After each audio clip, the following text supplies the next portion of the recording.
स्वागत है आपका सर्वज्ञान कोचिंग इंस्टीट्यूट के ऑनलाइन क्लासेस में। जैसा कि आपको पता है हम प्रकाश संश्लेषण पढ़ रहे थे और उसकी प्रकाशीय अभिक्रिया हम लोग पढ़ चुके थे। उसमें हम लोगों ने एटीपी और NADPH2 का निर्माण कर लिया था। उसी को हम थोड़ा सा आगे बढ़ाते हुए आज के वीडियो में आपके लिए लेकर आए हैं अप्रकाशीय अभिक्रिया। कौन सा लेकर आए हैं? अप्रकाशीय अभिक्रिया, जिसको हम डायरेक्ट रिएक्शन भी बोलते हैं। ठीक है ना। आप लोगों को बताया हो तो मैंने बताया था कि ब्लैकमैन ने इनको प्रकाश संश्लेषण की अभिक्रिया को दो भागों में डिवाइड कर रखा था, एक प्रकाशीय और एक अप्रकाशीय। प्रकाशीय हम कर चुके हैं। उसका मेन उद्देश्य था एटीपी और NADPH2 को बनाना। ये बात आपको मेनली याद रखना है कि आपने एटीपी और NADPH2 आपने बना लिया है। और ये बात हम लोगों ने कही थी कि इनका उपयोग हमें अप्रकाशीय अभिक्रिया में करना है। समझ में आ गई बात? कैसे करना है वो हम लोग अब देखने वाले हैं आज। तो आज का हमारा टॉपिक कौन सा है? अप्रकाशिक अभिक्रिया या डार्क रिएक्शन। अब सुनना, इसके बारे में थोड़ी सी बेसिक बात कर लेते हैं। इस अभिक्रिया को हम ब्लैकमैन की अभिक्रिया भी बोलते हैं, पता ही है, पहले भी बता चुका हूं। ब्लैकमैन की अभिक्रिया क्यों कहते हैं? क्योंकि इन दोनों रिएक्शंस को अब ब्लैकमैन ने ही बताया था। तो इस अभिक्रिया को हम क्या बोलते हैं? ब्लैकमैन की अभिक्रिया कहते हैं। कहा भैया? वो तो हमने बोला था कि वो हरित लवक मतलब क्लोरोप्लास्ट के कहां पर? ग्रेना में चल रही थी। ये वाली अभिक्रिया कहां चल रही है? ये हरित लवक के स्ट्रोमा में पूरी होती है। स्टार पॉइंटेड है, सारी चीजें याद रखनी है अपने को कि ये ब्लैकमैन की अभिक्रिया है, अप्रकाशीय अभिक्रिया। दूसरी बात, ये हरित लवक के कहां हो रही है? स्ट्रोमा में। वो कहां हो रही थी? ग्रेना में। और इसके क्या क्या पद है, किस तरीके से पूरी होती है? तो इन पदों को किसने समझाया? केल्विन ने समझाया था। किसने समझाया था? केल्विन ने समझाया था। इसलिए इसका जो चक्र चलेगा, इसका जो साइकिल होगा, किस तरीके से पूरा होगा, ये केल्विन चक्र या C3 चक्र के नाम से जाना जाता है। किस नाम से जाना जाता है? केल्विन चक्र या C3 चक्र के नाम से जाना जाता है। बात समझ में आ गई ना? क्या क्या कहा? अप्रकाशीय अभिक्रिया को ब्लैकमैन की अभिक्रिया भी कहते हैं। ये हरित लवक के स्ट्रोमा में पूरी होती है। इसके सभी पदों को केल्विन ने समझाया था, इसलिए इसे केल्विन चक्र या C3 चक्र भी कहते हैं। क्या होता है भैया C3? आगे देखो, इसके बारे में दो चीज आपको जाननी है। इन दो पॉइंट्स को आपको अच्छे से जानना है। क्या जानना है? छोटी सी बात है।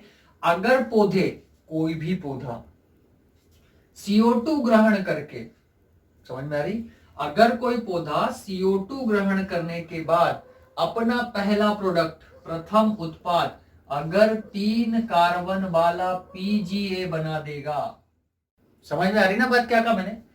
PGA बना देगा मतलब फास्फोग्लिसरिक एसिड बना देगा। क्या बना देगा? Phosphoglyceric acid. नाम याद रखना। अगर कोई भी पौधा, बात को क्लियर रखना, फिर क्या बोल रहा हूं, कोई भी पौधे अगर CO2 को ग्रहण करने के बाद अगर पहला उत्पाद 3 कार्बन वाला PGA होगा, मतलब फास्फोग्लिसरिक एसिड होगा, तो वो पौधे क्या कहलाएंगे? C3 पौधे कहलाएंगे। कौन से पौधे कहलाएंगे? C3 पौधे। ये मेन बात आपको याद रखनी है। जनरल बात है, अगर कोई पौधा है CO2 ले रहा है और अगर लेने के बाद में वो प्रथम प्रोडक्ट जो होगा, उसका पहला उत्पाद अगर 3 कार्बन वाला PGA बन रहा है, ये PGA है 3 कार्बन वाला, ये बात याद रखना।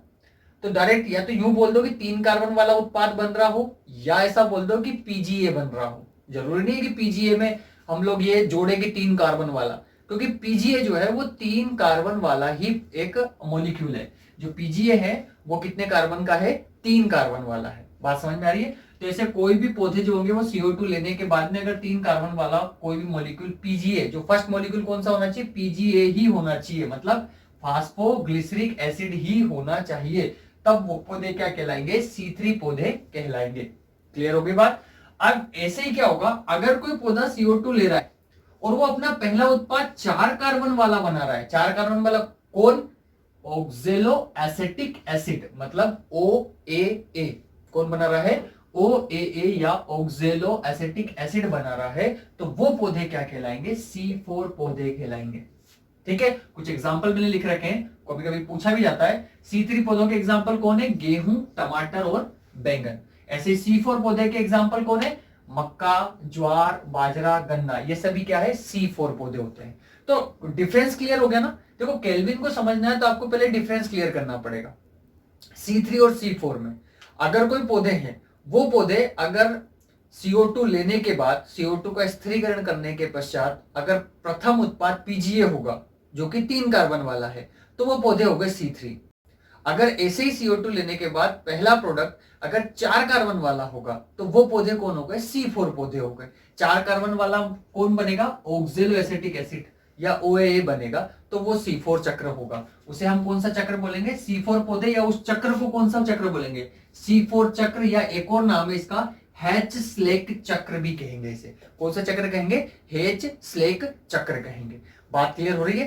देखो इस बार क्या होगा कि आज जो वीडियो में तुम लोगों को बता रहा हूं, जो चीज मैं तुम लोगों को समझा रहा हूं ना, इस पूरे समझाने के बाद मैं तुमसे एक क्वेश्चन करूंगा, और वो क्वेश्चन आपको, उस क्वेश्चन का जो आंसर होगा वो आपको कमेंट बॉक्स में मुझे कमेंट करना है। और याद रखना वो क्वेश्चन जो होगा वो बड़ा इंपॉर्टेंट क्वेश्चन होगा। जो भी मैं पूछूंगा वो इस पूरे टॉपिक से रिलेटेड क्वेश्चन ही होगा। ठीक है, तो आगे बढ़ते हैं। तो ये तो हो गई हमारी कौन सी बात? बेसिक बात।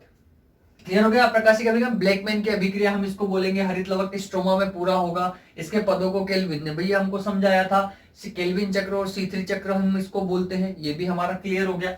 उसके बाद C3 C4 पौधे क्या होगा? CO2 लेना है, ये बात पक्की है। और लेने के बाद अगर 3 कार्बन वाला बन गया तो C3, 4 कार्बन वाला प्रोडक्ट बन गया तो C4।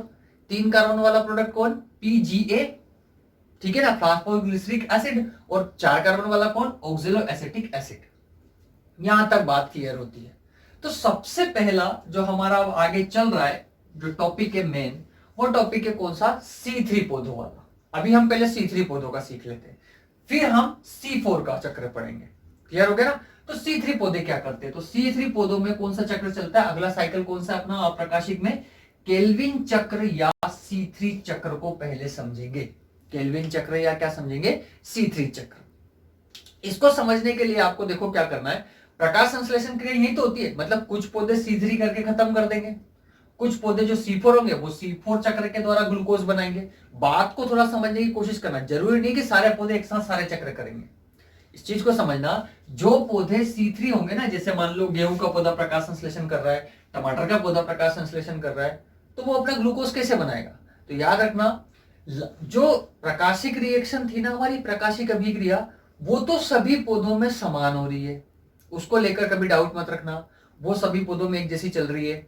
हाँ, जो अप्रकाशिक अभिक्रिया है उसमें थोड़ा डिवाइडेशन हो रहा है। उसमें C3 पौधे कुछ अलग तरीके से कर रहे हैं, C4 पौधे कुछ अलग तरीके से कर रहे हैं। तो अभी जो हम पढ़ रहे हैं वो C3 पौधों के बारे में पढ़ रहे हैं। तो C3 पौधों में जो चक्र आता है उसको हम बोलते हैं केल्विन चक्र या C3 चक्र। ठीक है ना, क्योंकि इसके पदों को केल्विन नहीं समझाया था, याद रखना। तो इसलिए इस चक्र के बारे में डिटेल जानकारी हमें किसने दी? केल्विन ने। तो इसलिए इसको केल्विन चक्र या C3 चक्र के नाम से जाना जाता है। इस चक्र के बारे में आपको क्या याद रखना है? देखो, ये सबसे पहले बात याद रखो कि ये जो चक्र होता है ये कितने चरणों में पूरा होता है? 3 चरणों में पूरा होता है। 3 चरण कौन कौन से? इसमें सबसे पहली क्रिया होगी कार्बोक्सिलेशन की, याद रखना। दूसरी क्रिया इसमें होगी अपचयन वाली, ठीक है ना, रिडक्शन वाली। और तीसरी इसके अंदर होगी रीजनरेटिव प्रोसेस।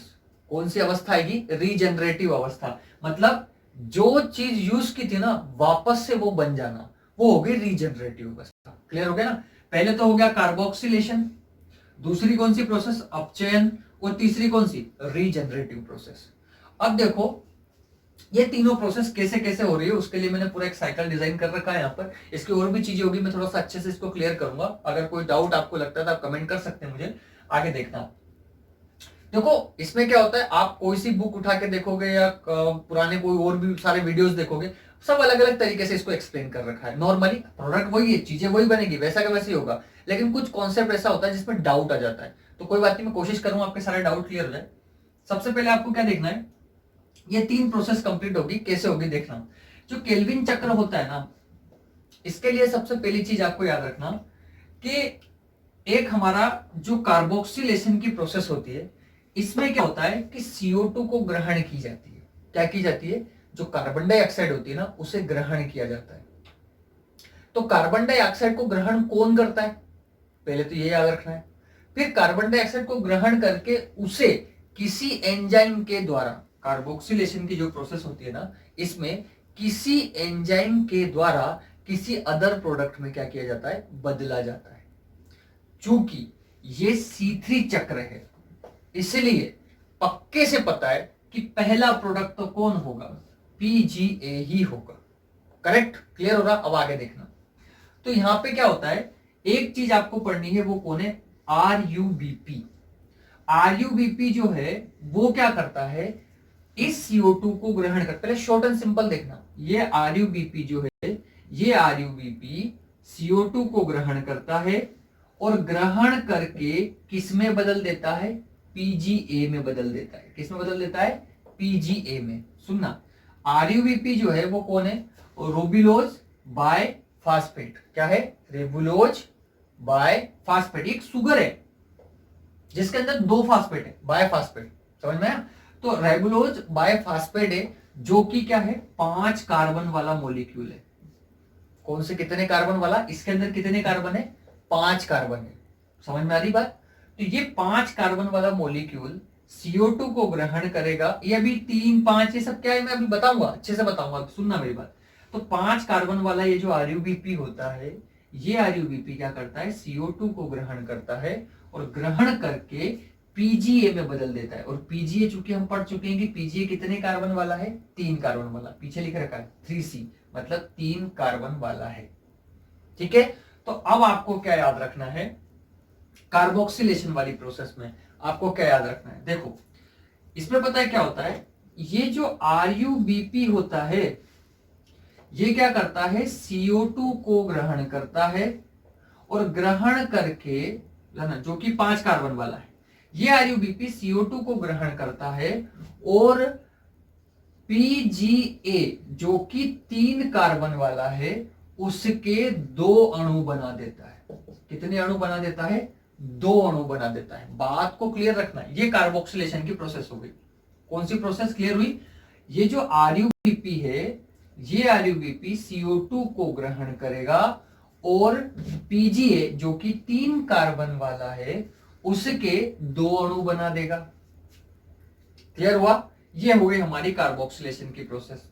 मतलब यहां से लगाकर यहां तक ये हो गई कार्बोक्सिलेशन। अब क्या होगा? इसमें होगा अपचयन। तो अपचयन में कुछ नहीं, सीधी सी बात याद रखनी, क्योंकि ज्यादा डीप में अपने को घुसना नहीं है। इस अपचयन की प्रोसेस में क्या होगा? हाइड्रोजन की एनर्जी की जरूरत पड़ेगी। तो हम यहाँ क्या करेंगे? जो हमने यहां पर बनाए थे ATP NADPH2, इन दोनों का उपयोग करते हुए इस PGA को हम काय में बदल देंगे? PGAL में बदल देंगे।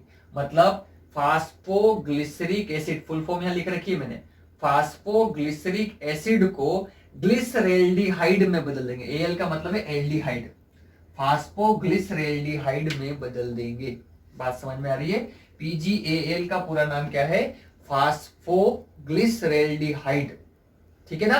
तो क्लियर याद रखना कि PGA को इन दोनों का उपयोग करते हुए ये जो NADP होगा, इससे हाइड्रोजन मिल जाएगा हमें। ठीक है, और उसके द्वारा हम इसे काय में बदल देंगे? फास्फोग्लिसरेल्डिहाइड में बदल देंगे। ठीक है ना? अब आपको क्या करना है? ये वाली जो इतनी प्रोसेस होगी, ये प्रोसेस कौन सी होगी? अपचयन प्रावस्था। लास्ट में इसके द्वारा वापस से जो आरयूबीपी होता है ना, ये आरयूबीपी वापस से बन जाएगा। अब कैसे होगा इसको थोड़ा सा ठीक से समझो। क्या होता है? ये जो पूरा केल्विन चक्र चलता है, केल्विन चक्र जिस प्रकार से मतलब क्रिया काम करता है, उसमें क्या होता है कि जो एक CO2 होती है, सुनना मेरी बात, जब एक CO2 इसमें आती है, ठीक है, तब जाकर 2 मॉलिक्यूल बनते हैं। सिंगल CO2 के बारे में एक्सप्लेनेशन है। लेकिन हमें क्या बनाना है? पॉइंट को क्लियर करना। लेकिन हमें क्या बनाना है? C6H12O6, हमें ग्लूकोज बनाना है।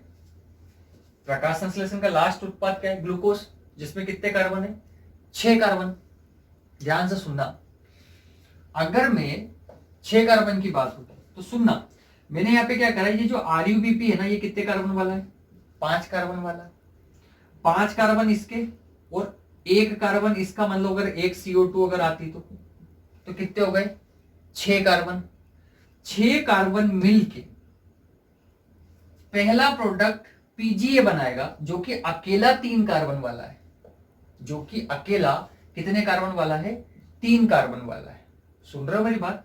5 कार्बन तो आरयूबीपी के, 1 कार्बन CO2 के। अगर एक CO2 लेते तो, मैंने यहां 3 से एक्सप्लेन कर रखा है ताकि आपको बहुत सिंपल वे में क्लियर हो जाएगा। अगर मैं 5 कार्बन वाला आरयूबीपी और 1 कार्बन किसका? CO2 का, दोनों मिला के 6 कार्बन हो गए। जब इनके द्वारा पहला प्रोडक्ट पीजीए बनेगा तो ये पीजीए कितने कार्बन का है, 3 कार्बन का। तो कितने प्रोडक्ट बनने चाहिए, 2 प्रोडक्ट बनने चाहिए। पीजीए के कितने प्रोडक्ट बनने चाहिए, 2 प्रोडक्ट बनने चाहिए। तो क्लियर हुआ ना कि पीजीए के कितने मॉलिक्यूल बनेंगे, 2 अणु बनेंगे। तो ये सिंगल CO2 के बारे में एक्सप्लेनेशन। फिर एक और बात याद रखना, जब 2 अणु इसके बने तो यहाँ पे कितने कार्बन हो गए, 6 कार्बन। उसमें से यहां भी आएंगे तो 6 कार्बन आएंगे, यहां भी आएंगे तो कितने कार्बन आएंगे, 6 कार्बन आएंगे, 2 ही मॉलिक्यूल रहेंगे। फिर क्या होगा कि आरयूबीपी को बनाने के लिए 5 कार्बन की जरूरत है। कितने कार्बन की, 5 कार्बन की। तब जाकर 5 कार्बन तो यहां आ जाएंगे। अब बचा 1 कार्बन, तो वो कार्बन किस में काम ले लेंगे हम, ग्लूकोज को बनाने में क्या ले लेंगे, काम में ले लेंगे। तो इस प्रकार कितना, 1 बार, 2 बार, 3 बार, ऐसे 6 बार चलाना पड़ेगा। मतलब CO2 कितनी लेनी पड़ेगी, 6। कितनी लेनी पड़ेगी, 6। क्योंकि बात क्लियर हो रही क्या, देखो यहां समझो ध्यान से। अगर मैं एक CO2 लूं और एक आरयूबीपी लूं, बात समझ में आ रही है, पहले इसको क्लियर करो तब जाके पूरा क्लियर होगा। एक CO2 लूं और एक आरयूबीपी लूं तो मेरे पास हो गए कुल 6 कार्बन। तो मेरा जो प्रथम उत्पाद बनेगा वो PGA बनेगा, जो अकेला 3 कार्बन वाला है, 3C वाला है। समझ रहे हो, 3C वाला जब अगर ये बनेगा तो बात को समझो, ये अकेला 3C वाला है तो अपने पास तो 6 ही C थे। तो कितने प्रोडक्ट बनने वाले हैं इसके, 2 प्रोडक्ट। कितने प्रोडक्ट बनेंगे, 2। तो आगे भी कितना जाएगा, 2 ही जाएगा। ये PGAL भी कितना जाएगा, 2 जाएगा। तो ये भी 6 कार्बन, ये भी 6 कार्बन, ये भी 6 कार्बन, लेकिन वापस से ये बनाना है तो 5 कार्बन चाहिए। तो इसमें से 5 कार्बन इधर चल जाएंगे, किधर चल जाएंगे, इधर चल जाएंगे। तब बचा कितना कार्बन, 1 कार्बन। तो वो 1 कार्बन किस में ऐड हो जाएगा, 1 कार्बन ग्लूकोज बनाने में।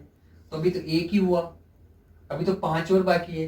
तो फिर एक CO2 लेंगे, फिर चलेगी, फिर 1 इधर जाएगा, 5 इधर, फिर 1 लेंगे, फिर ये चालू हो जाएगी, फिर 1 लेंगे, फिर चालू हो जाएगी। समझ में आया ना, ऐसे 6 बार CO2 लेनी पड़ेगी ना, तब जाके तो यहाँ 6 C इकट्ठे होंगे, तभी तो C6 बन के स्टार्ट होगा। तो इस चीज को समझने के लिए मैंने डायरेक्ट 3C से प्रोसेस स्टार्ट कर दी। कहां से, 3C से। और वास्तविकता में भी 3C से ही होती है, ठीक है, वास्तविकता में भी 3C से होती है। और ये जो केल्विन चक्र होता है ये कितनी बार चलता है, 2 बार। तब जाकर एक ग्लूकोज का अणु बनता है। समझ गए, 3C, तब जाके यहां कितने आएंगे, 6। एक बार में 3, दूसरी बार में 3, कितने हो गए, 6C, ये बन गया ग्लूकोज। समझ में आ रही ना बात। देखो और अच्छे से मैं उसको क्लियर करता हूं। पहले आप केल्विन चक्र को बेसिकली पूरा क्लियर करो। पहले क्या होता है, कार्बोक्सिलेशन की प्रोसेस याद रखना। कार्बोक्सिलेशन में क्या होता है कि आरयूबीपी जो है, कितना, आरयूबीपी जो कि 5 कार्बन वाला है, वो CO2 को ग्रहण करके, किसको ग्रहण करके, CO2 को ग्रहण करके रूबिस्को एंजाइम की मदद से, कौन से एंजाइम की मदद से, रूबिस्को एंजाइम, क्योंकि कार्बोक्सिलेशन की प्रोसेस होगी बिना एंजाइम के नहीं होगी। तो जो एंजाइम होगा वो कौन था, रूबिस्को।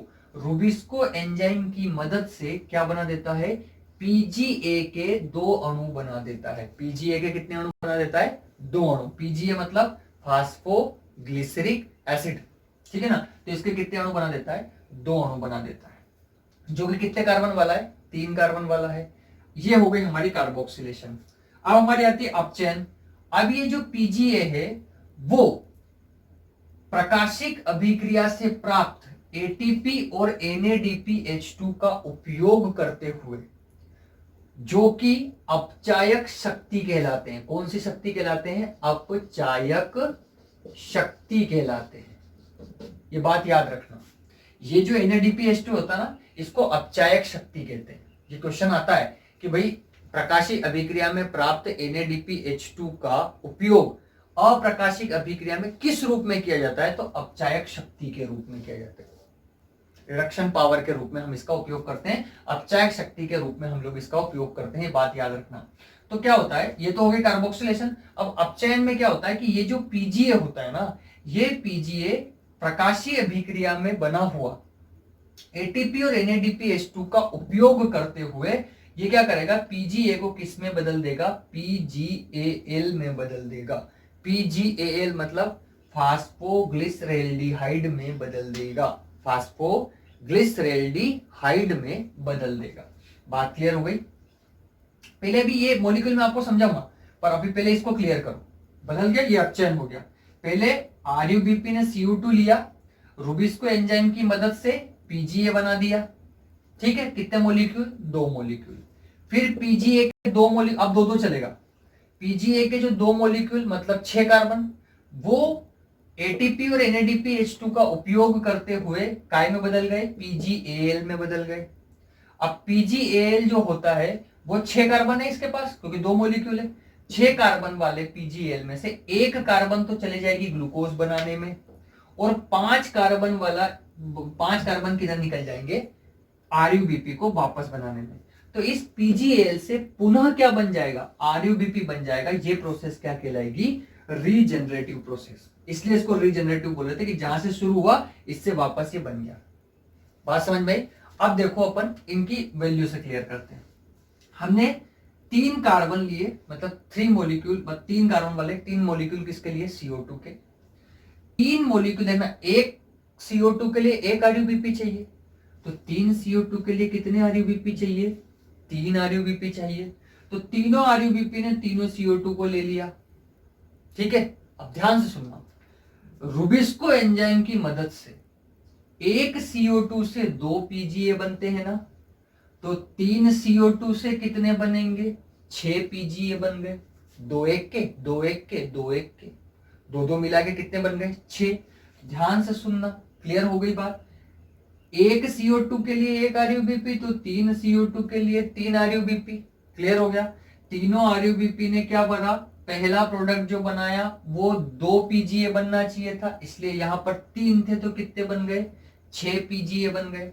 ये 3 पीजीए को माइंड मत करना, 3 पीजीए का मतलब होता है वो जो पी होता है ना फास्फोरस, वो कितने नंबर का, IUPAC नाम के हिसाब से। आप तो इस 6 को याद रखना कि कितने मॉलिक्यूल बने, 6, ठीक है ना। तो 6 मॉलिक्यूल इसके बन गए। अब देखो क्या होगा, एक के लिए मैंने यहां पे क्लियर कर रखा है, अगर एक CO2 हो, इस बात को ध्यान से देखना, अगर एक CO2 के लिए जो प्रोडक्ट होता है उसका अगर आप चयन करना है तो हमें 3 ATP और 2 NADPH2 की जरूरत पड़ती है। 3 ATP और 2 NADPH2 की जरूरत पड़ती है। समझ में आई, 3 का याद रखना, 1 ATP तो हमें यहां चाहिए और 2 ATP हमें यहां चाहिए। बात समझ में आ रही। यहां पर अगर 1 CO2 है, ये अलग से बता रहा हूं, अगर 1 CO2 होती तो 1 ATP की जरूरत तो हमें यहां पड़ती इससे इसमें बदलने में, और 2 ATP की जरूरत हमें यहां पड़ती इससे इसमें बदलने में। बात समझ में आई। और यहां पर 2 NADPH2 की जरूरत पड़ती है, यहां पे मैंने लिख रखा है, इससे इसमें बदलने में। बात क्लियर हो रही। अब देखना क्या होता है। तो 3 ये लिए, 3 आरयूबीपी ने इसको ग्रहण कर लिया, रुबिस्को एंजाइम की मदद से ये कितने बन गए, 6 पीजीए बन गए, फास्फोग्लिसरिक एसिड बन गए। अब यहां से क्या होगा, ये 6 इधर से वापस PgAl में बदलेंगे तो अपचयन शक्ति की जरूरत पड़ेगी। वो अपचयन शक्ति किसने दी, ATP और NADPH2 ने। तो NADPH2 के देखो, एक के लिए ये चाहिए 2, एक के लिए कितने चाहिए 2, और ये भी कितने चाहिए 2, एक के लिए 2-2 चाहिए दोनों। तो दोनों अगर 2-2 चाहिए तो 3 के लिए कितने चाहिए, 6-6। बात समझ में, एक के लिए 2-2 चाहिए तो 3 के लिए कितने चाहिए, एक CO2 के लिए 2-2 की जरूरत पड़ती है, तो 3 CO2 के लिए इसको बदलने में कितने की जरूरत पड़ेगी, 6 की जरूरत पड़ेगी ना। तो हमने यहाँ पे 6 ATP और 6 NADPH2 का क्या किया, उपयोग किया, और उपयोग करते हुए 6 PgAl बना लिए। ये जो 6 PgAl थे ना, सुनना मेरी बात, 6 PgAl, इस 6 PgAl में से हमने क्या करा, एक PgAl जो था, पूरा एक PgAl वो कहां पहुंचा दिया, नीचे। ये एक PgAl जो था वो कहां चला गया, ग्लूकोज बनाने में, एक PgAl। मैंने अभी यहाँ पे इसलिए बताया क्योंकि आपको बार बार कार्बन काउंटिंग याद नहीं रखनी पड़े, सीधे से याद रखना है। 3 CO2 लिए, 3 आरयूबीपी ने ग्रहण किए, तो 6 PgAl बन गए, 6 PGA बन गए, सॉरी 6 PGA बने। इस 6 PGA को अपचयन करने के लिए जो PgAl बनाने थे उसके लिए 6 ATP और 6 NADPH2 ग्रहण कर लिए। अब अपने पास बन गए 6 PgAl। ये 6 PgAl में से 5 PgAl जो थे वो तो ग्लूकोज बनाने, सॉरी, एक PgAl जो था वो तो ग्लूकोज बनाने के लिए चला गया, और जो 5 थे वो काई के लिए चले गए, RUBP बनाने के लिए वापस से अलग निकल गए। इससे क्या बन जाएगा, पुनः RUBP बन जाएगा।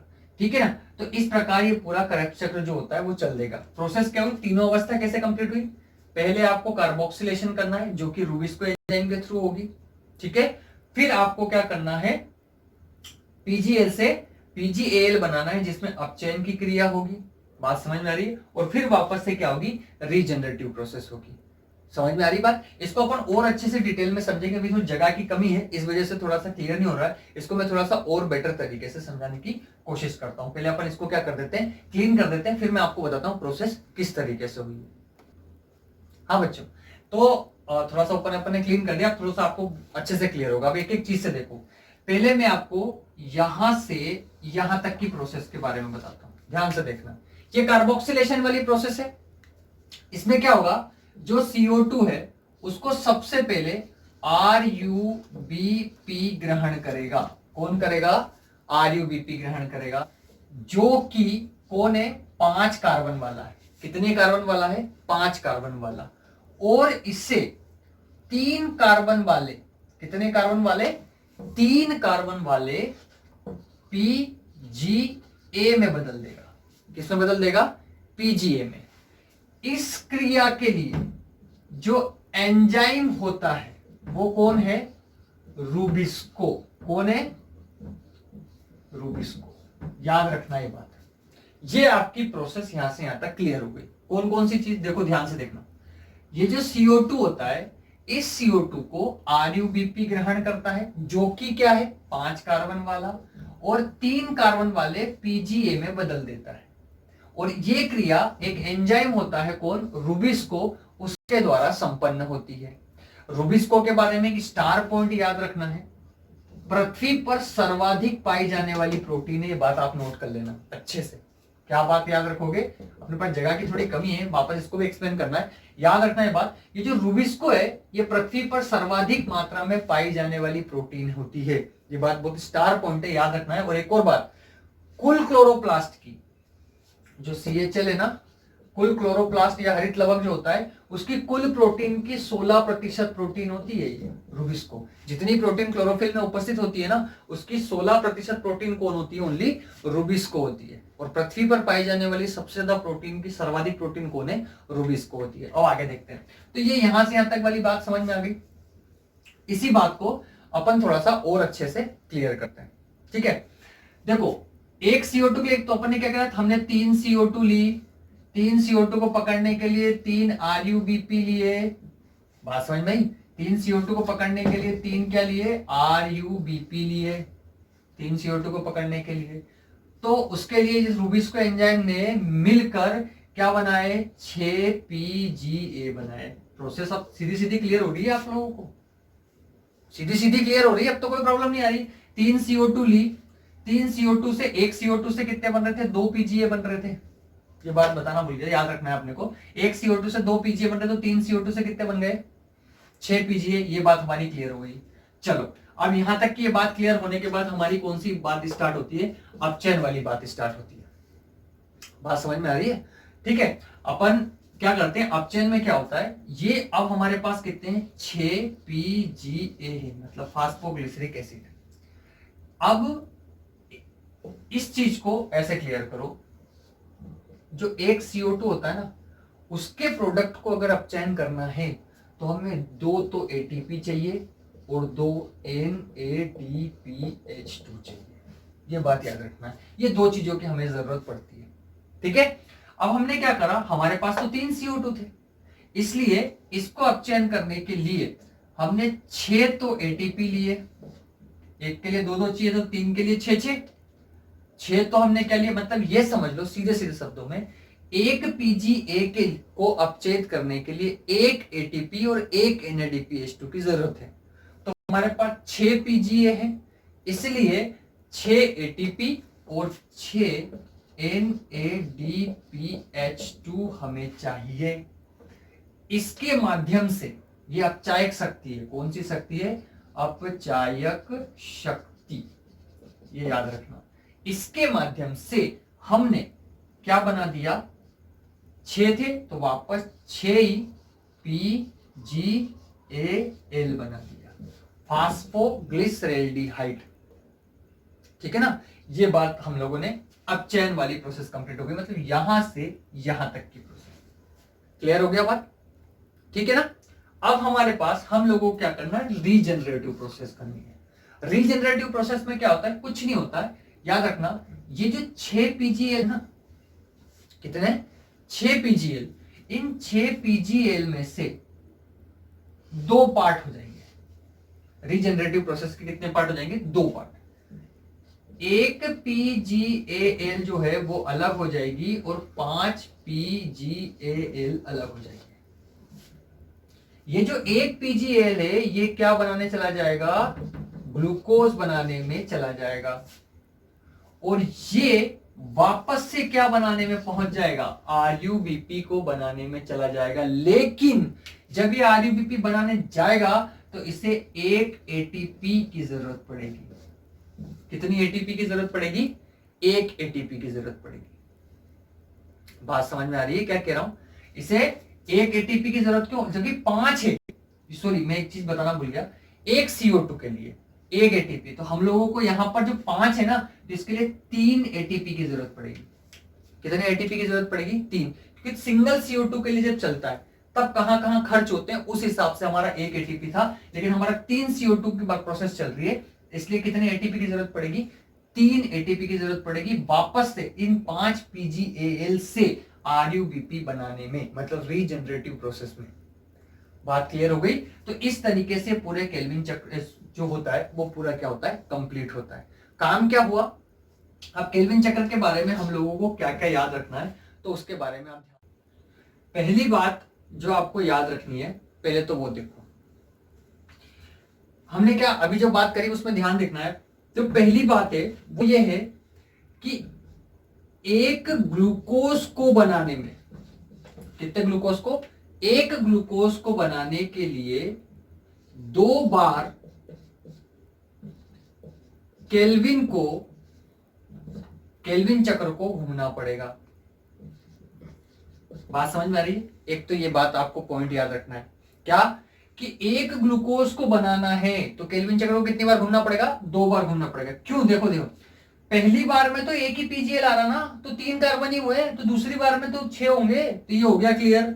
दूसरी बात, केल्विन चक्र में अपचयन शक्ति कौन है? तो हमें याद रखना है कि NADPH2 को अपचयन शक्ति के रूप में उपयोग किया जाता है, जो बना कहां है?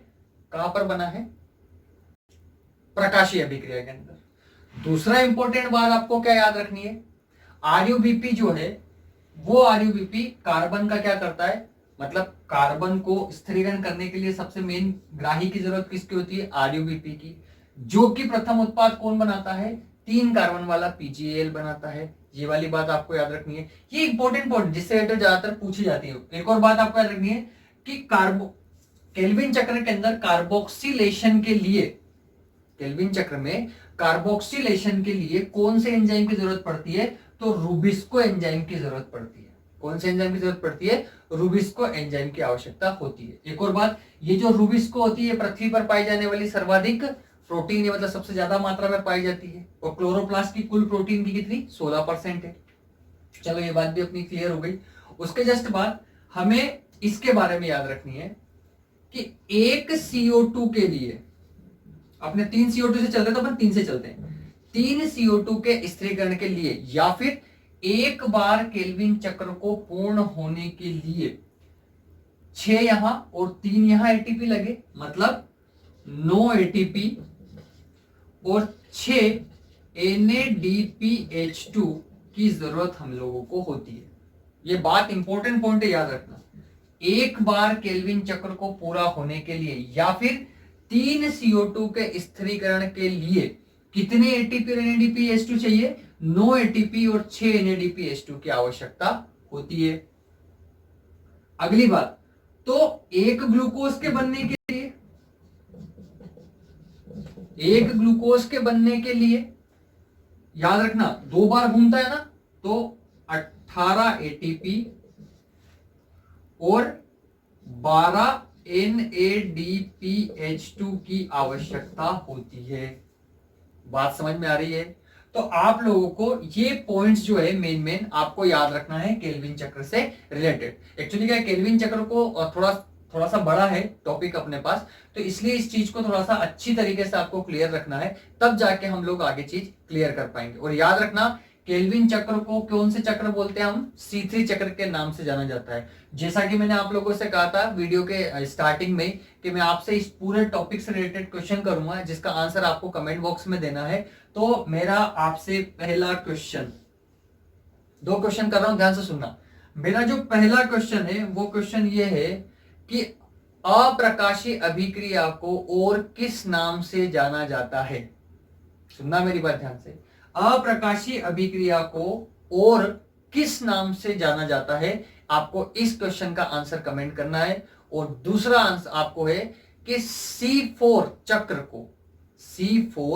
चक्र को और किस नाम से जाना जाता है, या फिर उसे किस और चक्र के नाम से बोलते हैं, उसको कोई और सा चक्र भी बोला जाता है। तो दोनों चीजें आपको बतानी है। पहला कि अप्रकाशीय अभिक्रिया को किस नाम से जाना जाता है, और C4 चक्र का दूसरा नाम क्या है, वो भी किसी और नाम से जाना जाता है। तो ये दोनों चीजें मैंने इस वीडियो में आप लोगों को एक्सप्लेन किए। इन दोनों के जवाब मैं चाहता हूं कि आप कमेंट बॉक्स में मुझे कमेंट जरूर करें। अगर इससे रिलेटेड कोई और आपके पास क्वेश्चन हो या किसी और तरीके से आपको समझना हो तो आप मुझे कमेंट कर सकते हैं। तब तक के लिए धन्यवाद। वापस मिलते हैं अगले वीडियो में।